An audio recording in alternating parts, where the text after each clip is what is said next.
Right. So here's kind of a technical one where the work might be kind of hard to follow, but has a really big outcome. So if nothing else, make sure to scrub all the way to the end and make sure that you get this outcome because it's the way that you could do less work, and we all like to do less work. Yeah, we like to do less work. So let's get after it.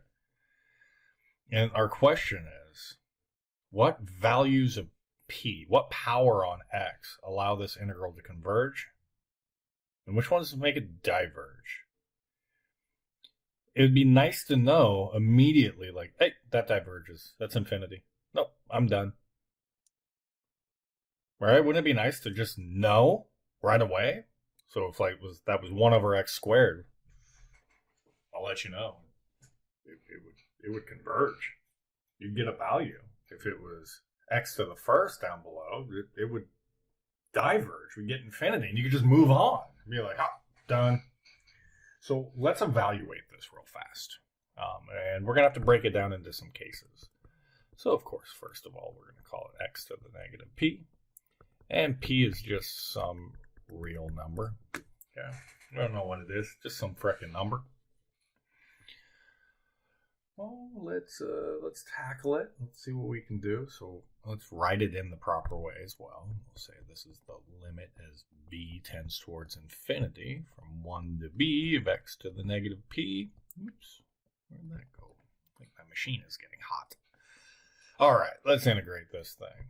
So we have the limit as b tends towards infinity of, what are we going to get? We're going to add 1 to our exponent, and then we're going to divide by whatever that number was. Evaluate it from 1 to b. Okay, let's keep going.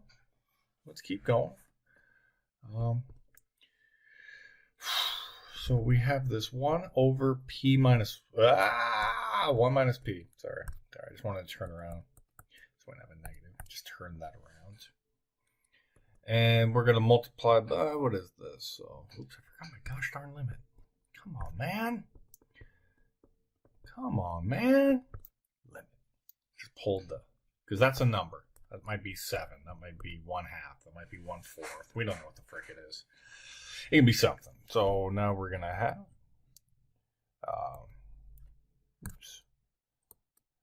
b to the negative p plus 1. Let me keep turning that around. Let me stay consistent. 1 minus p. And then we're going to have, we're going to plug in 1 to the 1 minus p. Yeah. But that's just 1. That's just 1. So now I'm going to yank this 1 minus p out times the limit as b tends towards infinity of b to the 1 minus p minus 1. All right, 1 to any power, doesn't freaking matter what p is. P could be a trillion if you felt like it. So, here we are. Now let's start thinking about some cases. Now we're just using this right here. Let's look at case 1. Case 1. We're just talking about p. Let's look at what happens if p is greater than 1. Greater than 1. All right. Well, what would happen? The only thing that really matters here is this piece. So let's say b is equal to 3. Well, we can't call it 3. I'm sorry, I made a mistake. Well, let's say that, sorry about this. So we have b to a power. And let's say, what I wanted to say was, let's say p was equal to 2. All right, that's bigger than 1, right? So we'd have 1 minus 2. So we'd end up with the limit as b tends towards infinity of b to the negative 3rd power, or the limit as b tends towards infinity of 1 over b cubed. Well, shoot, we know that answer. That goes to 0. Therefore, this just equals 1 over, if that goes to 0, you have negative 1 times 1 over 1 minus p. It's just 1 over p minus 1, and it converges. It converges to the number. Cool. We did our first case. Now let's think about a second case. Let's think about what happens when p is less than 1. Can you see what's going to happen here?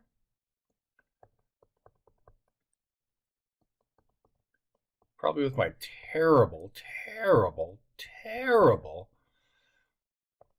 explanation, maybe not. So if p is less than 1, when we plug it into here, it's not going to flip the b to the denominator. This is going to blow up without bound. It will get arbitrarily large. We're going to say that that's going to go to infinity. Just for an example, if you had the limit as b tends towards infinity, and let's say p, for example, is equal to 0. That's smaller than 1. Then we have 1 minus 0. So this is just the limit as b tends towards infinity of b. Bro, that goes to infinity. Therefore, it diverges when p is less than 1. Oh, case 2. And let's do our final case. And that's when p equals 1. Case 3. So now we have 1 over 1 minus p.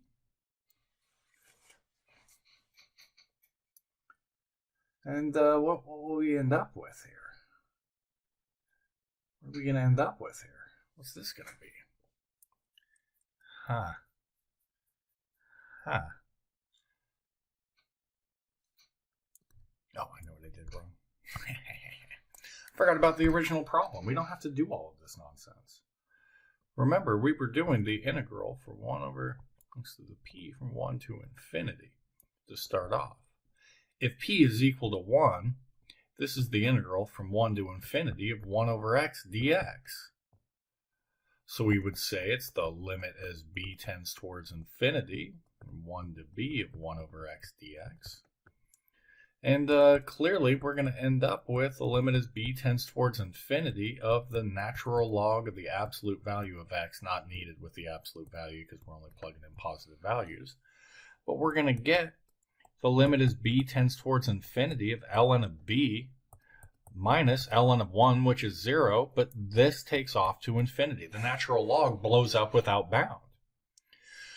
So here is our big conclusion. If we have an integral, and I'm going to make this even more direct, from a to b, or from a to infinity of 1 over some x to the p, it will converge when the p value is greater than 1, and it will diverge anytime it's less than or equal to 1. Hopefully you can just see this piece. So that's the game. And if you know this, this is what you're required to know. Not all the crap I just did. But you want to know this. If I give you an integral from 4 to infinity of 1 over x to the 1/2 power dx, you're like, well, the power is 1/2. And that's less than or equal to 1. Therefore, it diverges. And you don't have to do any work whatsoever. That's good news.